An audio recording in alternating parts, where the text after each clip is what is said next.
যাবৎ তোমাদের কাছে জ্যোতি আছে, সেই জ্যোতিতে বিশ্বাস করো, যেন তোমরা জ্যোতির সন্তান হইতে পার।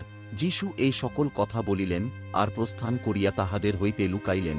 কিন্তু যদিও তিনি তাহাদের সাক্ষাতে এত চিহ্নকার্য করিয়াছিলেন, তথাপি তাহারা তাহাকে বিশ্বাস করিল না, যেন যিশাইয়া ভাববাদীর বাক্য পূর্ণ হয়। তিনি তো বলিয়াছিলেন, হে প্রভু, আমরা যাহা শুনিয়াছি তাহাকে বিশ্বাস করিয়াছে, আর প্রভুর বাহু কাহার কাছে প্রকাশিত হইয়াছে, এই জন্য তাহারা বিশ্বাস করিতে পারে নাই।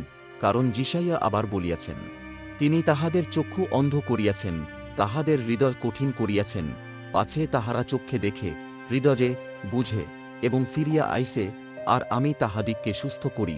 যিশাইয়া এই সমস্ত বলিয়াছিলেন, কেননা তিনি তাঁহার মহিমা দেখিয়াছিলেন, আর তাঁহারই বিষয় বলিয়াছিলেন। তথাপি অধ্যক্ষদের মধ্যেও অনেকে তাহাতে বিশ্বাস করিল, কিন্তু ফরিসীদের ভয়ে স্বীকার করিল না, পাছে সমাজচ্যুত হয়। আমেন।